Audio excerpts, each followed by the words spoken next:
ناظرین، ضبط ڈرامہ کی آج کی ایپیسوڈ اور آنے والی ایپیسوڈ کا ٹیزر دیکھ کے لگ رہا ہے کہ ڈرامے کی سٹوری بہت ہی زیادہ دلچسپ ہونے والی ہے، خاص طور پہ اون کا اچانک آئلہ کو میری جان کہنا اور آئلہ کا شرمانا۔ لیکن آنے والی ایپیسوڈ میں آخر اون آئلہ کو دھکا کس لیے دے رہا ہے؟ آئیے آج کے ریویو میں سب تفصیل سے ڈسکس کرتے ہیں۔ اس سے پہلے تو یہ کہ اون کی طبیعت ابھی تک پوری طرح نہیں سنبھلی، لیکن ثاقب صاحب اون کو آفس آنے کا کہتے ہیں کیونکہ کچھ امپورٹنٹ میٹنگ ہے جس میں اون کی شمولیت لازمی ہے۔ اب اون ثاقب صاحب کے حکم پہ صبح صبح تیاری شروع کر دیتا ہے۔ آئلہ تو جب اون کو تیار ہوتے دیکھتی ہے تو پریشان ہو جاتی ہے کیونکہ ڈاکٹر نے ابھی تک اون کو بیڈ ریسٹ کا کہا ہے۔ بہرحال آئلہ آگے بڑھ کے اون کی تیاری میں اس کی ہیلپ کرواتی ہے، خاص طور پہ جب اون ٹائی لگانے لگتا ہے تو آئلہ کو پتا ہے کہ اون کے ہاتھ پر بھی زخم آیا تھا جسے اون نے تو اگنور کر دیا، لیکن آئلہ اگنور نہیں کر سکتی، اور اون کے ہاتھ کا زخم ٹھیک ہونے تک آئلہ نہ صرف اون کو اپنے ہاتھ سے چائے پلاتی ہے، کھانا کھلاتی ہے، بلکہ جب وہ آفس تیار ہونے کے لیے نکلنے لگتا ہے تو ٹائی بھی خود اپنے ہاتھوں سے باندھ دیتی ہے۔ اون کو یہ سب کچھ بہت اچھا لیکن عجیب بھی لگ رہا ہے، اور اس سے بھی زیادہ عجیب اون کو تب لگتا ہے جب اون اپنے شوز پہننے لگتا ہے اور آئلہ فوراً آگے بڑھ کے اون کے شوز تھام لیتی ہے تاکہ وہ اسے پہنا سکے۔ باقی سب تو ٹھیک ہے، لیکن اون اس کے لیے مینٹلی تیار نہیں تھا کیونکہ وہ یہ کبھی سوچ بھی نہیں سکتا کہ آئلہ اس کے جوتوں کو ہاتھ لگائے۔ تبھی آئلہ سے کہتا ہے کہ پلیز پیچھے ہٹ جاؤ، میں یہ خود کر لوں گا، لیکن آئلہ بضد ہوتی ہے تو اون کے منہ سے پھسل جاتا ہے، میری جان میں خود، لیکن اس سے آگے وہ کچھ بول ہی نہیں پاتا کیونکہ وہ خود حیران ہوتا ہے کہ یہ اس نے کیا کہہ دیا، جبکہ آئلہ بھی حیرت سے اون کو بس دیکھتی ہی رہ جاتی ہے، جبکہ اون تو اٹھ کے باہر نکل جاتا ہے شرمندگی کے مارے شاید، لیکن آئلہ کو اون کا اس طرح سے جان کہنا اتنا اچھا لگتا ہے کہ اون کے جانے کے بعد بھی وہ کافی دیر اسی دروازے کی طرف دیکھتی رہتی ہے جہاں سے اون نکلا ہے، اور آئلہ کے چہرے پر پھیلی محبت بھری مسکراہٹ دیکھ کر تو ضبط ڈرامے کے ریگولر ویئرز کا دل بھی خوش ہونے والا ہے۔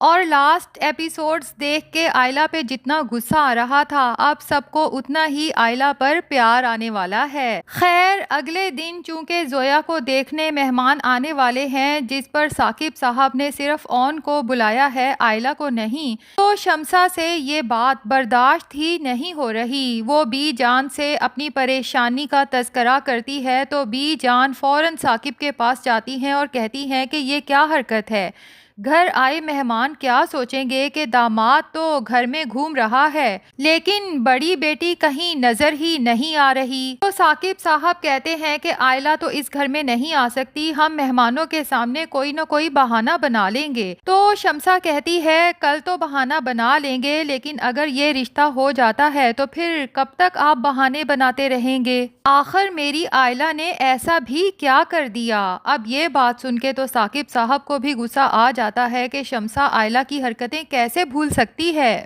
تو تنزیہ شمسہ سے کہتے ہیں اچھا کیا کیا ہے آپ کی لاڈلی نے، واہ۔ خیر، شمسہ تو ڈھٹائی سے کہتی ہے کہ ٹھیک ہے، اگر آئلہ نہیں آ سکتی تو پھر داماد کو بھی بلانے کی کوئی ضرورت نہیں۔ تو بالآخر ثاقب صاحب کو ہی لگتا ہے ہتھیار پھینکنا پڑیں گے اور وہ اون کو کال کر کے کہہ دیں گے کہ آئلہ کو بھی ساتھ لے آنا۔ تبھی اون گھر سے باہر ہوتا ہے، آئلہ کو تیار ہونے کا کہتا ہے اور بتا دیتا ہے کہ ثاقب ماموں نے تمہیں بھی ساتھ آنے کا کہا ہے۔ آئلہ تو یہ سن کے بہت خوش ہو جاتی ہے، اور پتہ نہیں گھر جانے کی خوشی ہے یا اون کے ساتھ گھر جانے کی خوشی ہے، بہرحال بہت اہتمام سے تیار ہوتی ہے، بہت ہی خوبصورت جوڑا پہنتی ہے اور اچھا سا میک اپ کرتی ہے، جبکہ دوسری طرف رملہ جو آئلہ اور اون کا گھر ڈھونڈتے ہوئے بالآخر یہاں تک پہنچ جاتی ہے۔ ڈور بیل ہوتی ہے تو آئلہ تو یہی سمجھتی ہے کہ شاید اون آیا ہے، وہ خوشی خوشی جیسے ہی دروازہ کھولتی ہے، سامنے اچانک رملہ کو دیکھ کر بے حد پریشان ہو جاتی ہے اور غصے سے کہتی ہے کہ تم یہاں کیوں آئی ہو؟ ظاہر ہے کہ آئلہ اور اون انہی لوگوں کی وجہ سے تو وہ گھر چھوڑ کے نکلے تھے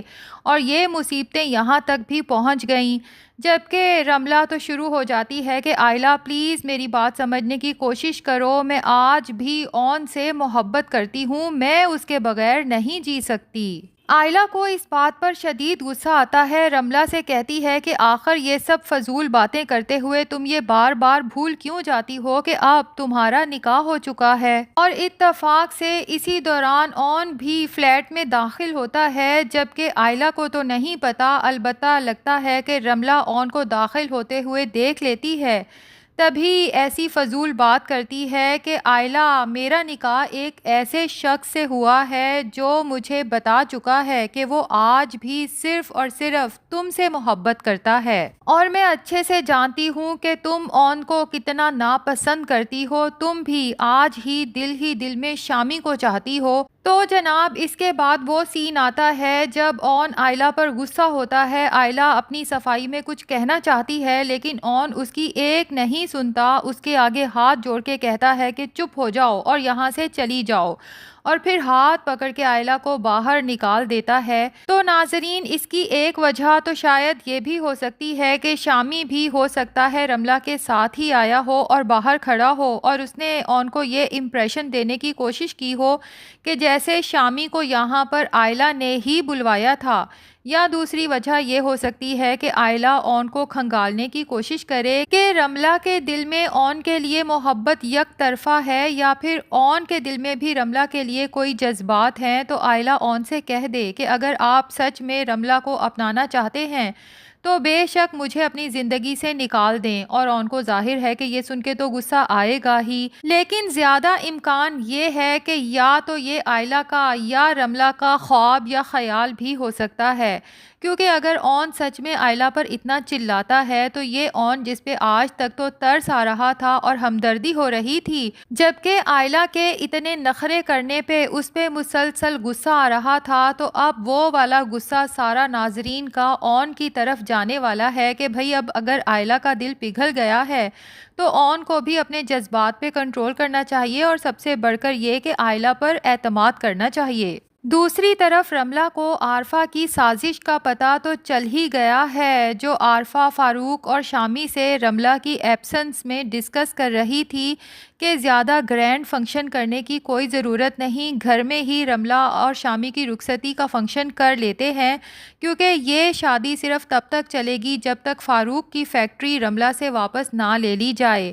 تو رملہ اس بات پر تو بہت خوش ہوتی ہے کہ یہ شادی جلد ہی اپنے اختتام کو پہنچنے والی ہے، لیکن عارفہ کی ساری سازش کو مٹی میں ملانے والی ہے، کیونکہ عارفہ یہ سمجھ رہی ہے کہ رملہ جب باقاعدہ شامی کی دلہن بن کے ان لوگوں کے کنٹرول میں آئے گی تو عارفہ رملہ کی زندگی اتنی مشکل بنا دے گی کہ رملہ اس شادی کو ختم کرنے کے لیے عارفہ کی ہر شرط ماننے کو تیار ہو جائے گی، لیکن عارفہ کی یہ ساری سازشیں اور خوش فہمیاں دھری کی دھری رہ جائیں گی، کیونکہ اصل میں جو زندگی مشکل بنانے والی ہے وہ رملہ ہے، جو عارفہ، فاروق اور شامی کا جینا ایسا حرام کرے گی کہ عارفہ خود شامی سے کہے گی رملہ کو طلاق دو، اور یوں فیکٹری بھی رملہ کے پاس رہے گی۔ بہرحال ناظرین یہ سب تو آنے والی ایپیسوڈز میں پتہ چلے گا۔ ویسے آپ کو کیا لگتا ہے اون نے جو آئلہ پر غصہ کیا ہے وہ حقیقت ہے یا پھر آئلہ یا رملہ میں سے کسی کا خواب؟